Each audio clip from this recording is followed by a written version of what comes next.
قرآن مجید فرقان حمید شہداء کی فضیلتوں کو جب بیان کرتا ہے تو بالکل ایک انوکھا مضمون اور ایک انفرادی نظم قرآن مجید قائم کرتا ہے.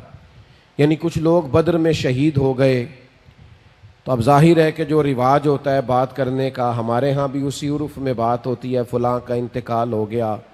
بعض لوگ ان لفظوں سے بھی کہتے ہیں یا فلانا فوت ہو گیا، فلاں مر گیا. ان جملوں سے جانے والوں کو لوگ تعبیر کرتے ہیں کہ فلاں آدمی رخصت ہو گیا، فلاں چلا گیا.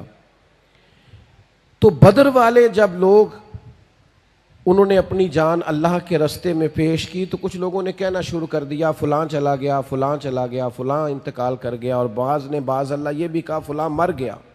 تو یہی جملے روٹین میں ہوتے تھے جانے والوں کے لیے. تو اللہ کی غیرت نے گوارا نہیں کیا کہ میرے رستے میں کوئی جان دے دے اور لوگ کہیں مر گیا ہے.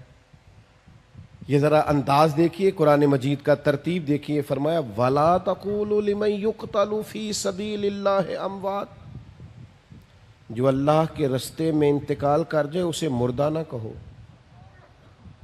اس کی گہرائی میں ذرا اتریے گا. اس کی روح پرواز کر گئی ہے، اسے کفن پہنایا گیا ہے، غسل دیا گیا ہے، جنازہ پڑھا گیا ہے، قبر میں دفن کیا گیا.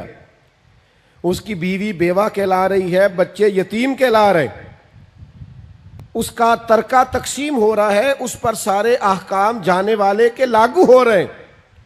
پر کریم فرماتا ہے چونکہ میری راہ میں گیا ہے تمہیں مردہ کہنے کی اجازت نہیں. تو مالک مردہ نہ کہیں تو پھر وہ کیا ہے؟ فرمایا بل احیاء، بلکہ وہ زندہ ہے.